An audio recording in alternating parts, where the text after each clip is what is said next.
Rule, not the exception. I think it's the time for this planet to engage the rest of the universe. So we saw one star moving very slowly. Let's all think like telepathically. Think of it, stop it. Well, this little ball of light, it actually stopped. I saw 3 what everybody considers now grays walk into my parents' room and stand at the foot of the bed. Unless some kind of literally undeniable, in-your-face kind of event took place, I don't see that changing. I think it's the people who have to get more involved. That's what has to happen. She saw it as a normal-sized praying mantis. This thing was the size of a person. The world is coming to an end that night. And then it shot 3 different directions and disappeared. That was the granddaddy of them all, that meteor. I said, that wasn't a meteor. And I carry my digital camera always on me wherever I go. When my mother verified that he was dead, the very first thing that popped into my head was they took him again, but they left his body this time.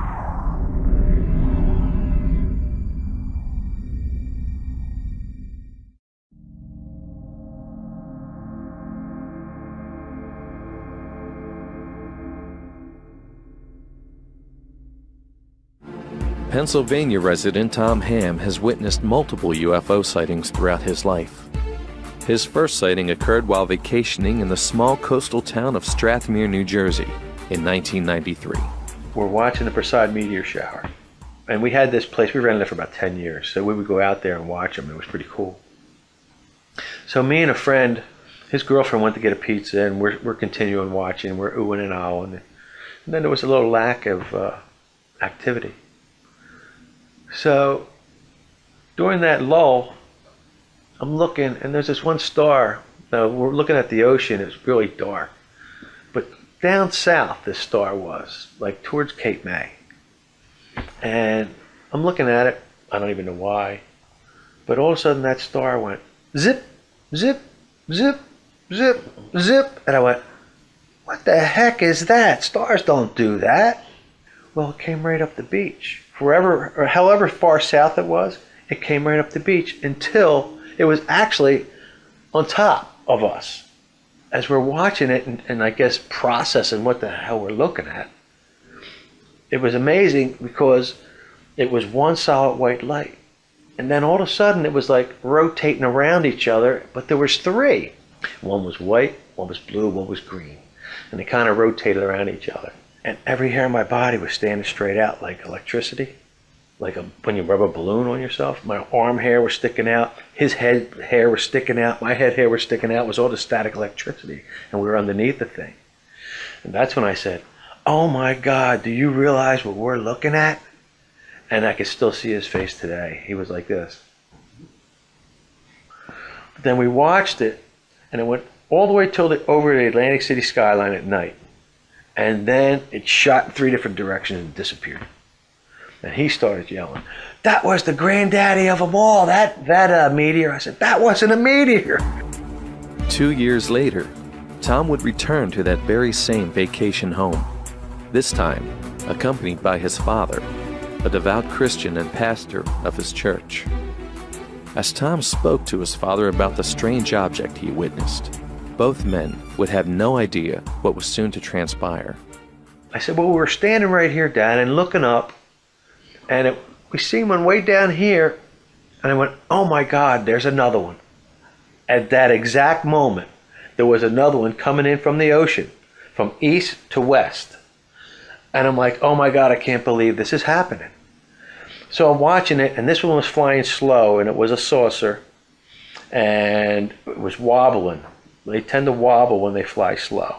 So it was like a pendulum swinging, but on a straight line. So here it comes, coming off the ocean. We watched it come all the way in. And it's going like this, on a straight line.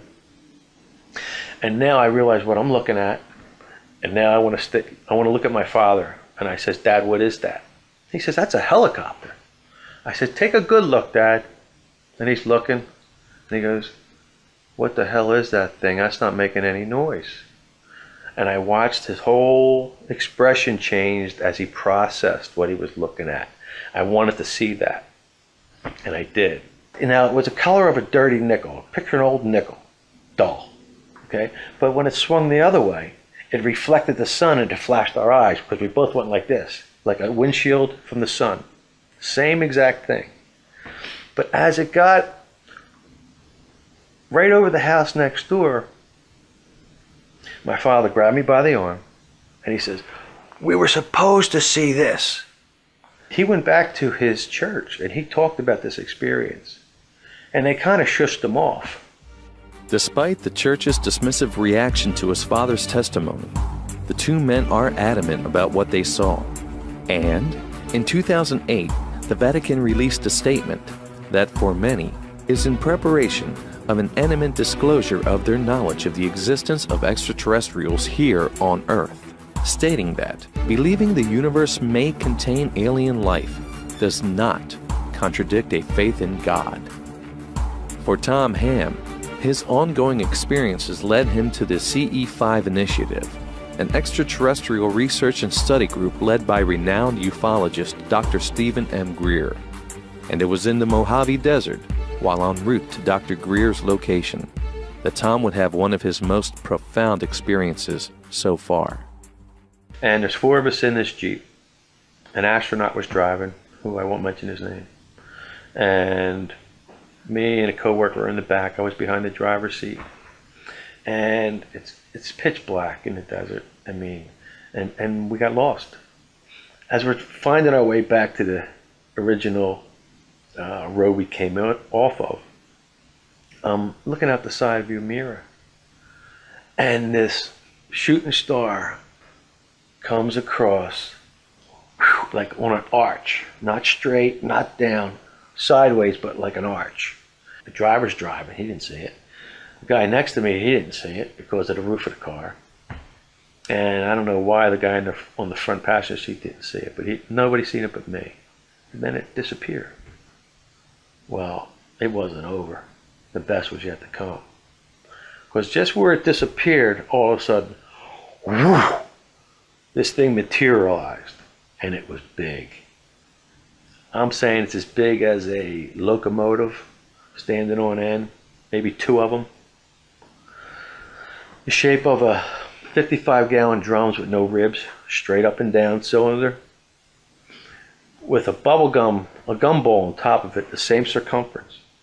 And all this steam was coming off of it, but it was weird, the steams. It's hard to describe some of these things because you're trying to use language from something that's not from this planet. So it looked like plasma or something coming off of it. And, you know, from experience and from reading, I didn't want to take my eyes off of it because I figured if I blink, it's going to disappear, and I wanted to watch this thing, and I was ready to watch this thing. I had to look to the right side of the thing, of the craft. It seemed like the left side was real bright, and to this day I wonder if there was a beam in my eye. I don't know. I can't answer that. But I had to look to the right side because it was so bright. Okay, and I don't know why I could look at the right side, not the left side. And I'm screaming in the back seat, "Look at that, look at that, you guys seeing this?" Nobody sees it but me. I'm the only one in the car. And then the most amazing thing happened. This thing started disappearing digitally. A chunk here, a chunk here, a chunk here, a chunk here. Like pixelated. Until all the chunks got to the middle and this little black hole and it disappeared. But I knew it was still there.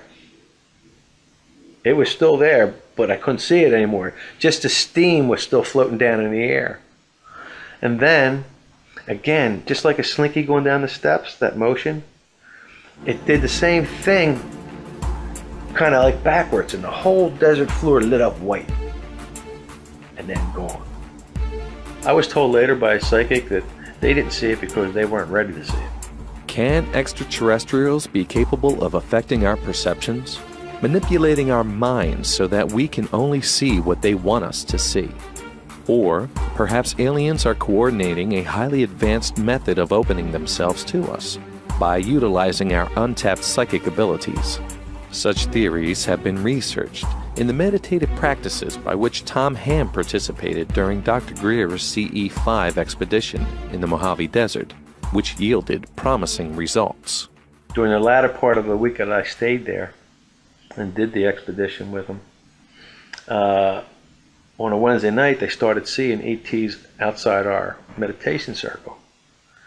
And they were trying to teach us to train our eyes on how to view them, okay, and pick them up easier, you know. And I was getting frustrated because even though what I seen already that week, I wasn't seeing them, and I got a little frustrated with it, you know. And there's always that room for doubt, all right, even though I seen what I seen already. Well, lo and behold, the next night, the same thing happened, and that's when I seen one. He was about between 4.5 and 5.5 feet tall. I knew it was a male. I could see right through him, just like a ghost.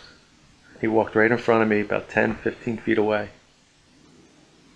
And I said, oh, here's a tall one right there.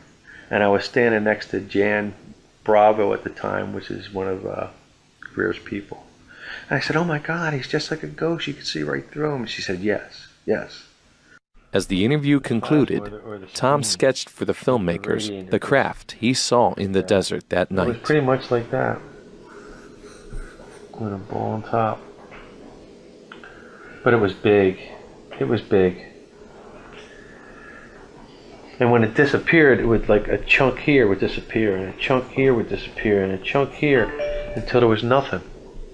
Until it went right into the middle. A black dot in the middle.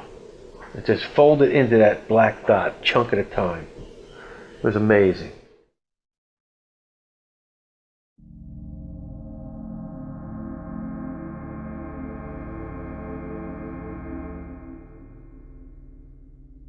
I was in the military base with my father. We moved there in 1964.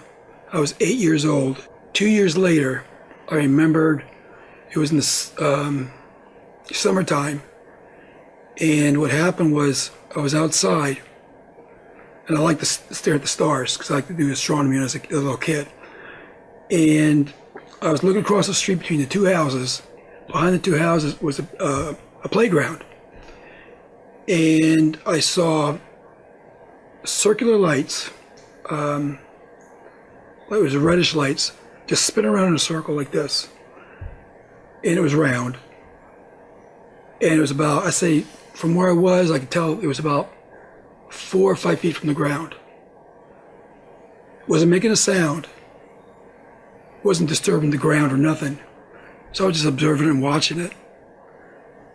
And then it just slowly started just like shifting slowly on the playground area. That was my first experience. Maybe about a week later, it was still summertime, I was outside, and I was just looking around again because I was paranoid now from seeing the UFO. And I looked over to the right, and across the street, we call it Grandpappy Mountain. It's a big gully, a big ditch, huge ditch. So as I'm looking across there, there's a red glowing ball, an orb or something, just real slowly going across the top of the tree lines. No sound again. I didn't see any other lights like you see the airplanes, little lights flickering around the side. No, it was just a ball of red going across, and they would stop and then move again. Then it dipped down into the gully, so you didn't see it no more. That was my second experience seeing it. I didn't tell my parents this time because I figured by the time we get there, they won't see it again. I say about a month later, we were all outside, all my friends. So we were going to lay on the grass, look straight up into the sky, and look for satellites. And so we saw one star moving very slowly. So we're staring at it. And just for the fun, I just said out loud, I said, let's all think like telepathically and think, everybody say the same thing. Think of it, stop it. So we all laid down there, we all thinking of the thing, stop, stop, stop. Well, this little ball of light, look, because it was about the size of a satellite when it goes across the sky, it actually stopped. And we all were amazed. And he said, let's try something else.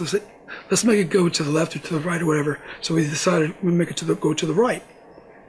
So we did that a few times. We thought about it. It started going to the right. And then we said, man, this is cruel.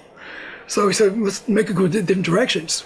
So he said, let's back it up, make it go reverse. So then it was going backwards. Then I said, well, how about we just said, come down closer. So after a minute or two, it started coming down slow. You can say it's getting bigger and bigger. It's coming down faster and slower, or like being bigger.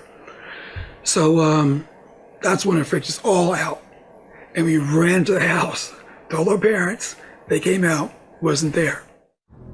As the son of a military officer, Frank Mully and his family frequently moved from base to base, never settling for too long in one location.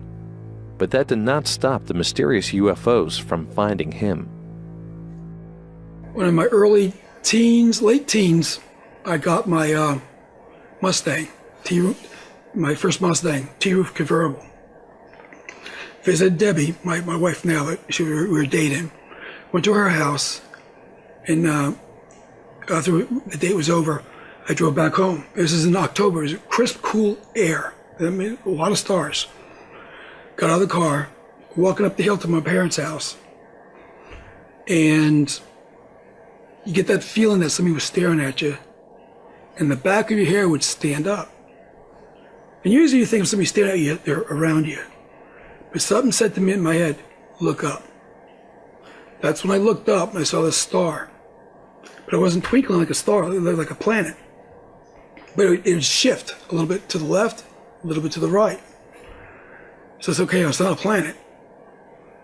And all of a sudden, as I was staring at it, a tiny little wet white dot came out of it, came out real slowly. And then as I saw it come out, it stopped, and I just took off real fast.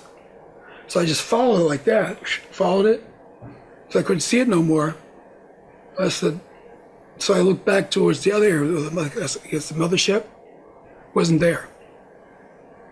That freaked me out. So at that time, I ran to the house, told my dad about it.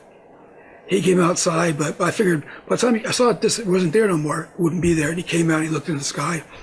I told him I saw the UFO, and he sort of like, you know, like parents are, they figure in your imagination. You kid it with you, stuff like that. And that was that. Driving my Mustang again, I was on Fairview Street, going like 25 miles an hour, that's the speed limit. And my T-roof off. I'm driving, and I was looking at the trees, and you drive by, you see the green trees, you look up, you see your convertible. And I look to the right on a 45-degree angle, 2 black triangles. So it'd be one to be here, and one would be right behind it, right about here. Wasn't making a sound, but it was. I could figure it was going the same speed as me because it was staying with me. I was going 25 miles an hour. So I spun around real quick, came to the house, got my camera, and got back in the car. Went back to the same location, wasn't there no more. So okay, if it's going 25 miles an hour, it's probably further up the road. So I like went a little faster than the speed limit because I was trying to catch up with it. I thought we can get a ticket. And went all the way up to 130 at the end. It wasn't there no more. But there were no markings on it. There was no lights on it. Pitch black. It wasn't, you know, wasn't shiny or it wasn't glowing. It wasn't whatever because I guess it was daylight. But I think it was about 200. I'd say maybe 200, 300 feet above the ground.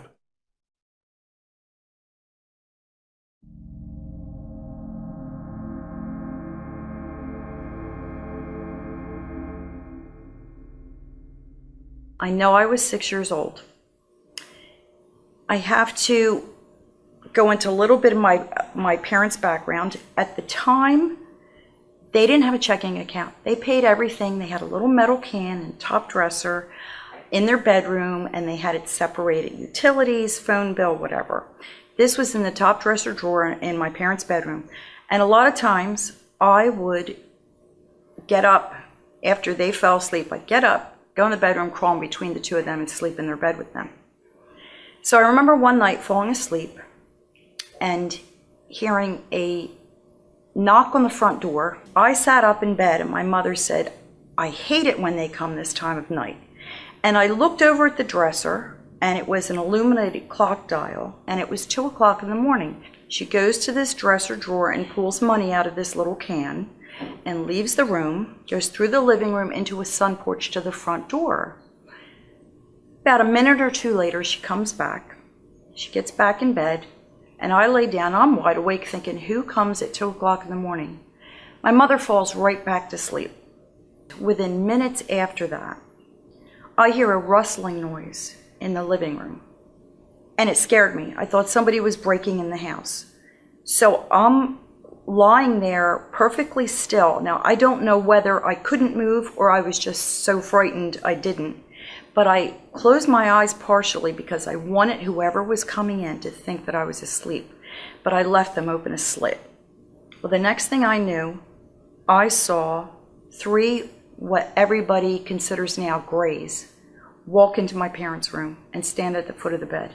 I saw one gray go to my mother's ankles and the other one go near her shoulder blades, and it seemed like they had put their fingers underneath of her and she levitated up off the bed. They then proceeded to take her out, and it was almost as if an invisible gurney was underneath of her, and she floated. And what I want to say about floating is I didn't notice when they left the room that there was a cadence in their walk at all. There was no bounce. It was like she was glided out. So of course I'm laying there perfectly still thinking, if they think I'm asleep, they won't bother me. The next thing I know, a few minutes later, they come in and do the same thing with my father. Nobody woke up. I lie there perfectly still. Next thing I knew, I wake up, the sun's coming in the window, I hear birds, my mom's out in the kitchen fussing around out there, my dad's somewhere in the house. Perfectly bright morning, and I thought, okay, it had to be a dream. So I got up. I remember eating breakfast, and I remember the entire day looking between my 2 parents to see if there was some unspoken communication going on, that something had taken place. Nothing. We weren't the type of family to be overly sharing, talking about our feelings or anything. So I never brought it up. Never mentioned it to them. They've both passed away at this point. So there was never anything said. As far as I knew, it was a dream, and I guess that's where I relegated it in my brain to kind of deal with it. So we fast forward, I go to a UFO conference, and one of the speakers was Bud Hopkins, who was a well-known UFO researcher, and he did regressions on people that have claimed to have abduction experiences. And as I said, I don't have any memory of actually being taken the way I saw my parents taken. But during the lunch break, I sat down and spoke to him and started telling him about what happened. As I'm telling him, I literally started shaking as if I was re-experiencing it, because even to this day, it's so vivid that it's like it happened last night. So I was saying, I think maybe it was a dream, and he said, well, I can tell you that whatever part of our brain is working while we're in a dream state is incapable of telling time. So that really hit me hard, because I know I looked at that clock and it was 2 o'clock in the morning when the bill collectors supposedly came to the door. So as I'm speaking to him, I'm also getting almost like flashes of memory. Next to my father's side of the bed in that bedroom was a window that he had closed up because it led to that front sun porch that was unheated. On the other side of that closed window on the sun porch were graduation pictures of my sisters. As I'm speaking to Bud Hopkins, I can feel being pulled off the end of the bed so that my pajamas actually rolled up and floating in the air, going through that wall where the pictures are. And I can't even describe the sensation that I felt when I was speaking to him, because it was as if I'm a solid human being, and as a solid wall, I went through it, but I could feel a resistance as if the molecules in my body were meshing with the wall. I could feel myself go through the wood, and I could feel myself go through these pictures on the other side of it. And the only other thing I remember from when I was speaking with him was hovering over my driveway in the dark and looking through the tree across the street and seeing a bright light, but it was kind of, the leaves were kind of blowing a little bit in the breeze, so it looked as if it was twinkling. And that was the last memory I have of that. Debbie Minaccio shared her encounter with UFO abductee Travis Walton, whose own story inspired the motion picture Fire in the Sky. Travis recommended that she contact researcher Leo Sprinkle for a session of hypnotic regression. I called his phone number and left a message.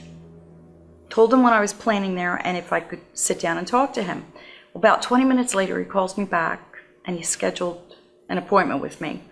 And I got to speak with him for the whole half a day on one of the days I was visiting my sister, and he actually did a regression. Notice what happened. When you're ready, you can talk and describe your impressions as they unfold. What's happening now?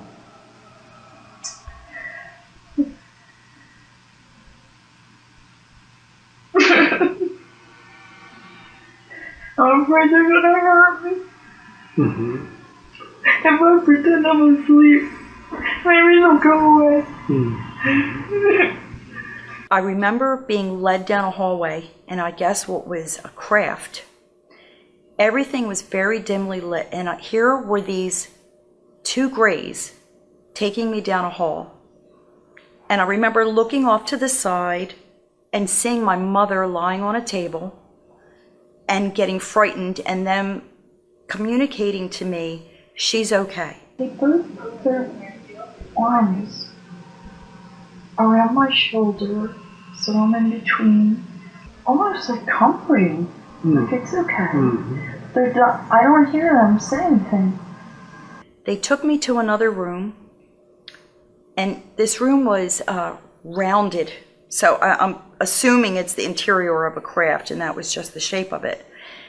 But it had like a yellowish green lighting, and there was a strip that ran around the top of the room that had like recessed lighting that you really couldn't see. The entire room were all plants, hydroponically growing, and they said to me, this is what you're going to do. And that's all I remember, other than being left in my driveway shivering and somehow going back in the house and then waking up. I don't remember seeing, touching the surfaces. Everything was like a gunmetal gray, but matte, like not shiny. And like I said, this one room had all plants. There was another room that, of course I got upset. I saw my mother lying on just a flat table with a sheet over her. But there was another room that they let me go into, and it had a panel with lights and buttons and everything. And they just walked me over to it. And there was one that had a red light that was on. And they just said, don't ever touch this. And that's all I remember of that. These other memories that came in kind of came in bits and pieces. I do know that ever since I can remember, I grow everything you can imagine. I save the seeds of everything I eat. I've grown nectarines. I have a 10-foot avocado tree in my office at work. So I'm constantly growing things and pollinating things, and I'm always working with plants. How that relates to what they showed me, I don't know, because I don't see myself changing the world. I didn't have visions of a lot of people, you know, terrible, like, invasive procedures or reproductive experimentation or seeing babies or being shown the world's going to end. I never had any of that. I just had this image projected into me. And when I say they communicated to me, I never saw them speak. It was all like done through telepathically or something. And I don't remember, they seemed to be comforting to me. They wanted to assure me that my mother was okay and that I was safe. That's the impression I got. I didn't have fear. The most fear I had was when they came in the room and levitated my parents out of there. From that point on, that night, from the time I was 6 until I was about 13, I would have profuse nosebleeds. 3 or 4 times a month. I mean, pillow soaked, that type of thing. So that was really bizarre. When I was 30 years old, my husband and my 3 kids, we moved to Florida. And my son at the time was 8 years old. And I remember Whitley Strieber's book coming out. Being in a bookstore to go get a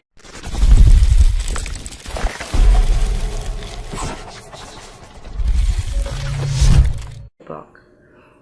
And I'm telling you, when I saw that book, the blood drained from my face and my jaw probably hit the floor, because that's exactly, the cover of that book is exactly what I saw that night. Although her life has forever been altered by her childhood encounter with aliens, it is possible that the visitations never stopped for Debbie. I remember on several occasions waking up during the night and wanting to go sleep on the couch in the front room under the picture window. And on these nights, I remember waking up, standing, looking out the window, and a bright spotlight hitting me in the face that was just blinding. And then next thing I knew, it was morning again. So I didn't mention it to anybody, just thought it was some weird type of dream or something. And I guess a few months later, my son said, I had the strangest dream last night. I woke up in my room and stood looking out my front window, and this bright, glaring light was in my eyes. And I told him at that point that the same thing had happened to me, and we were able to pinpoint that it happened on the same night. As we begin to see a pattern of what appears to be a strong psychic connection shared among UFO eyewitnesses and abductees, we must ask ourselves, who is making contact with us, and why? Is it to control our thoughts, our memories, our innermost fears in an attempt to manipulate the balance of power? Some believe such sinister motives are already in effect. But what of the witnesses who claim to have had pleasant encounters, almost euphoric, with positive messages such as Debbie Monaccio's experience? And there are others who have had encounters so profound that the event itself has changed one's entire life path to take a more positive direction. Such is the case of Devin, who can only describe her sighting as an amazing and brilliant light that illuminated her most darkest time.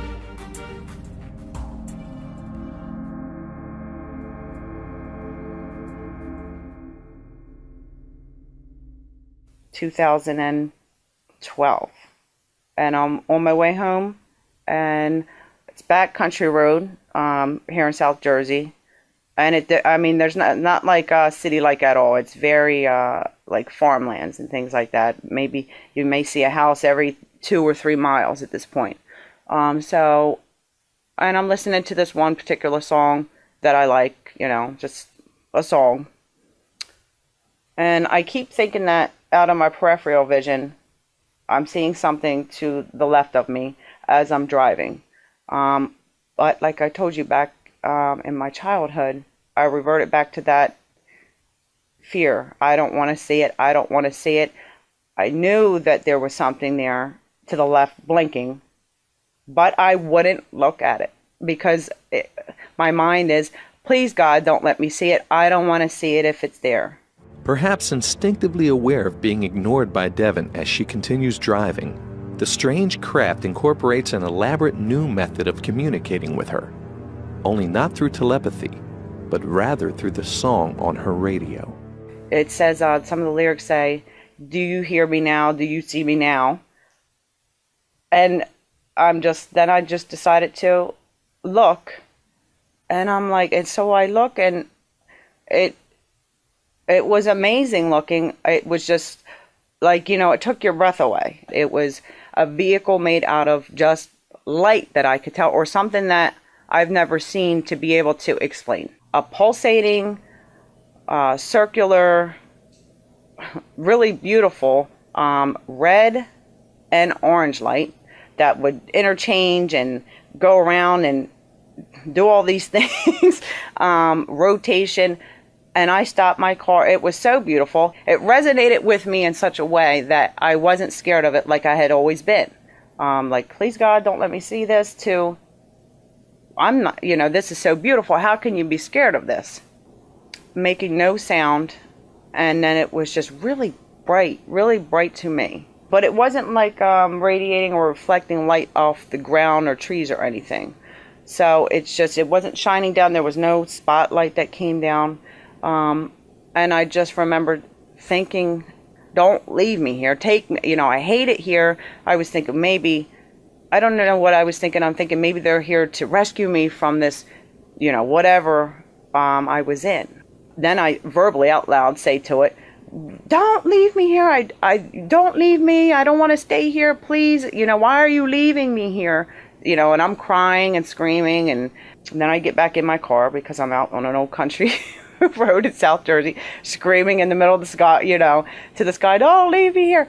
Get in my car, and the song is saying, shut up, you wanted me, shut up, you needed me, shut up, you wanted me, shut up, you do. Then I'm just beginning to think like the world is coming to an end that night. Maybe this is, maybe this is the Antichrist that's coming. Maybe it's the Messiah. Maybe it's, but I knew something that night, especially after that experience, that something was coming to a head. From this encounter, Devon feels validated that she was not alone in the darkest time of her life. Though she still questions as to why this happened and what it all means, she is certain that it was a wake-up call of cosmic proportions. I just know the experience was, it's inconceivable to think to myself that all that happened, and it was also coincidental for nothing, It just had to be for something, because look at the outcome. The outcome is that I was, I was broken spiritually, and now, I'm still a seeker, but at least I'm seeking something. I have a purpose for life. These are the testimonies of various eyewitnesses, strangers, who share a common thread and certainty that we are being visited by beings from other worlds. But there are still many of us who have yet to have such an encounter.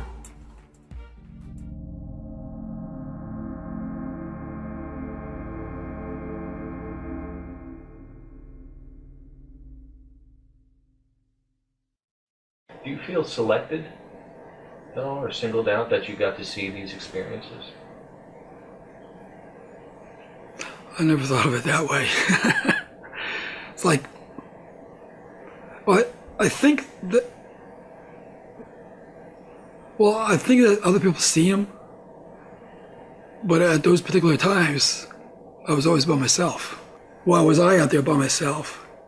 I was the only one that saw it at the time, and there's no reaction from the military base. Now you're exposed to this ability to see these things? It's hard to answer. That's just... Yeah, I understand. I question myself, why me? Well, why not me, but why me? It's like, what's my connection to this? How far does it go back? There's more questions than answers I have about that.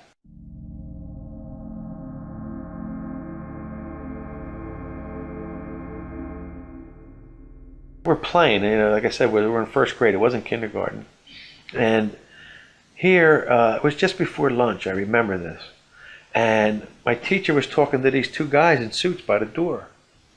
And as I looked over, there was a picture of the moon that I don't know where it came from. All of a sudden it was there on the wall inside the door next to the blackboard. And I ran over to the picture of the moon. And I never seen a picture of the moon like this before in my life. But I'm young now, so my references were limited. But it stood out to me. And I was the only kid in that class that was grabbed by that picture. I know that. I remember that. And I was standing there looking at that picture of the moon. I don't know who them people were. And as I'm looking at the moon, there's craters the same size next to each other all over. Like two small ones, and then two big ones, and then two medium-sized ones, but two. So this little blonde-haired kid was looking at it. All of a sudden he goes, two, two, two, two, two, two, two, two. I notice a pattern. And I says to, I look over to these people standing there, which I don't know who they are, and I said to them, meteors don't land in twos. And then I went skipping off to lunch. And I came back, and I ran right over to the picture again, and it was gone. I'd never seen a picture like that again. But I never thought about it again until I started reading about all these structures on other the Mars and the moon, and then I had that flash of memory. It was like, wow. It was a wow moment for me, you know. My son, who was very scientifically minded, where he went to school, they had a separate little area where the kindergartners would go out after lunch, and they were kept separate from the other older kids. And it was right by the back door of the school, and they had a bench back there. So he said that they all lined up to go back in, and he happened to look over at the bench and just stood there frozen. And his teacher, he was the last one coming in, his teacher actually had to come out and say, come on, it's time to come in. And he just kind of pointed at the bench, and the teacher said, yes, Paul, that's a praying mantis. They're endangered. And he said, but Mom, it was the size you are. She saw it as a normal-sized praying mantis. This thing was the size of a person. For many of us who have never encountered extraordinary events in our life, it is difficult to grasp these claims. But for those who have, these memories are very real. In fact, many experiencers themselves are uncertain whether their memories are combinations of true memories or dreams mixed together. If so, then perhaps these claims are easier to dismiss. But what of the so-called dreams experiencers have that are eerily similar to those others experience? Or even more startling, dreams of events that have yet to happen.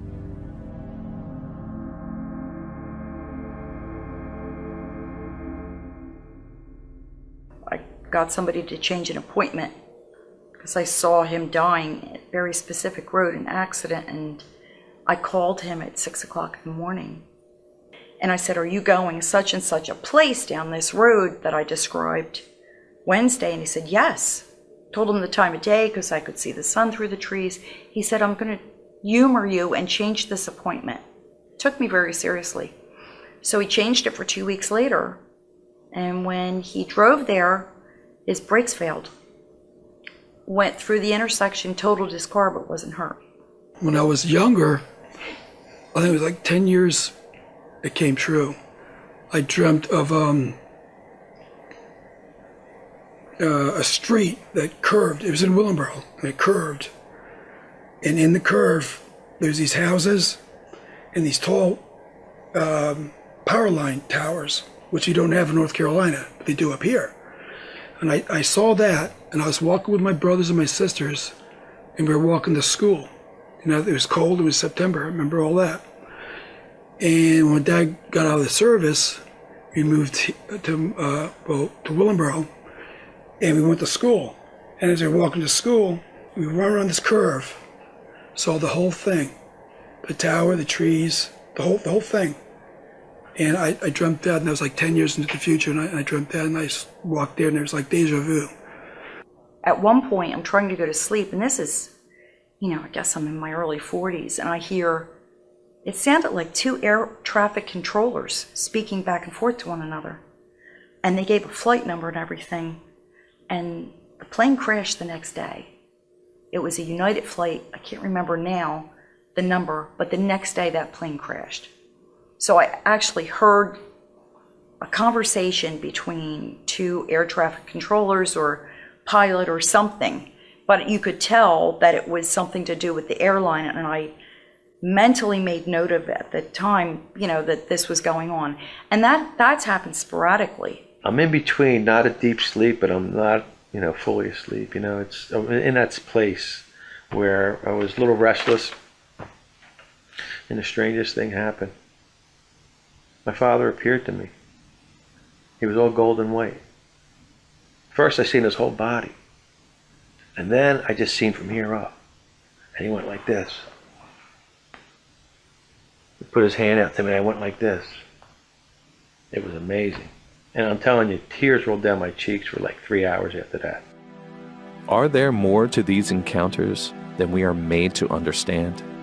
I would have these dreams that I'd be flying through the clouds, and I loved it. I was soaring, and when I would get waken up, I wanted to go back to sleep to go back and fly, and I could actually feel my body pop out, not knowing what I was dealing with, or I was grappling more with the experience than what was happening. Okay, I knew I liked it. It was awesome. And then after I read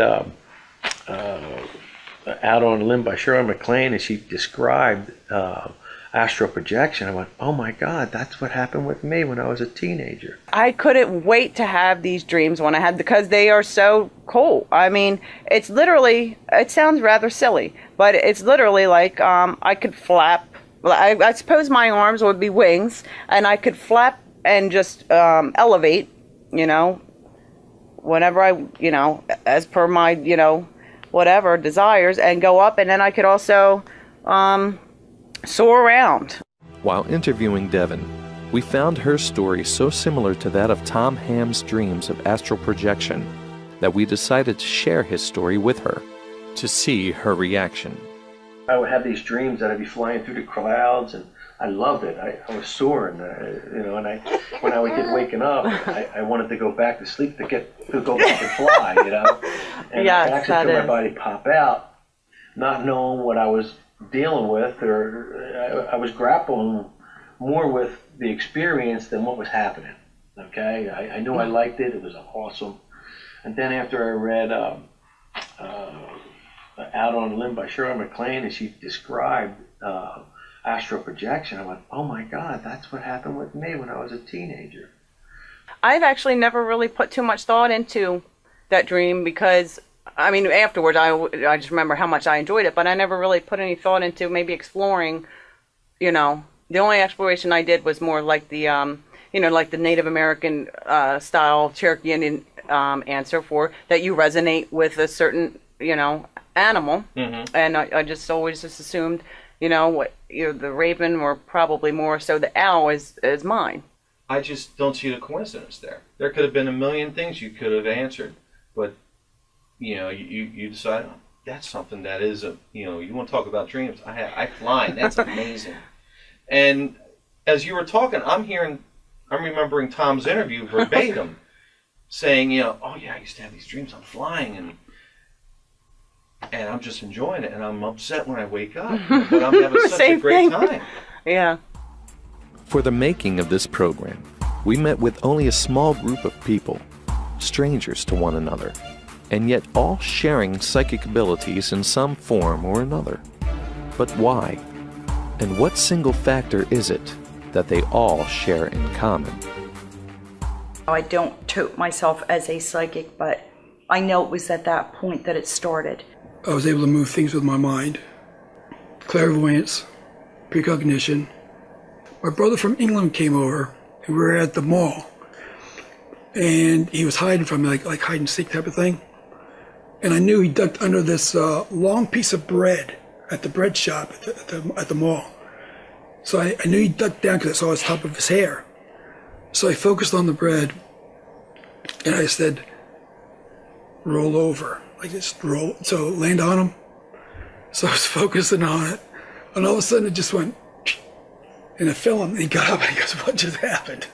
With so many reports of alien contact throughout the world, one can only wonder, who are these mysterious visitors?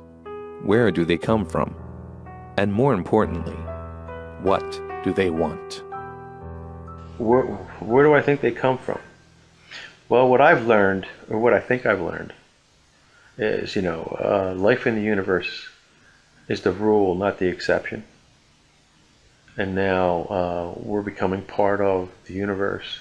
I think it's the time for this planet to engage the rest of the universe. I've heard it being called lifting of the veil. The veil's being lifted, and we're getting conscious to other things in the universe. There's so many theories out there. I honestly think, and this is just, my viewpoint, I think that they're us in the future. I think that's, there's a certain humanoid perspective to them.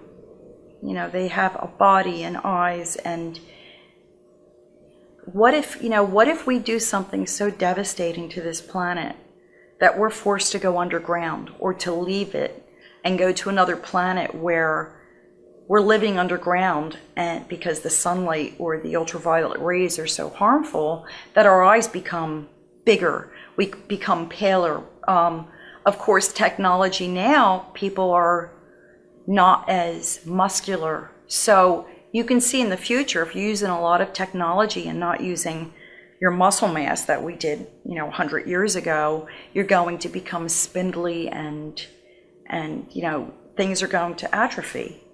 So maybe they've learned how to travel back in time to fix something that we've done terribly wrong to this planet, or to civilization, or to beings, and they're looking for cures, or they're looking for history, or whatever they're looking for. But I really think that they may be our descendants somehow.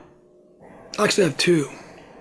One, I would think that they're, like say they come from another planet, another world. And then the other part of me says that they've been here. It's like their world.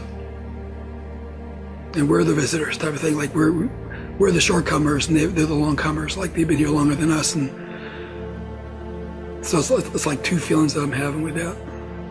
I think that I would say the odds are best that another planet, another moon, somewhere in our galaxy. Somehow they have the technology where they can bridge those long distances, light year distances, and they can get here in a reasonable amount of time for them and look around, poke around, do their research, and head on back. I think that's the case. There are some other theories that are out there. Time travel, perhaps, us from the future, multi-dimensional, multiverse beings. I have some reasons why I don't think that's as likely. With time travel, for example, if it's us from the future, one thing that I don't think that any technology and even humanity will ever be able to do is control the entire movement of the universe, the galaxy. We rotate around the center of the galaxy. So even if you wanted to go 6 months into the future, Earth wouldn't be here. Earth would be 186 million miles away on the other side of the sun. So if you're traveling any significant distance in time, you've got to travel a significant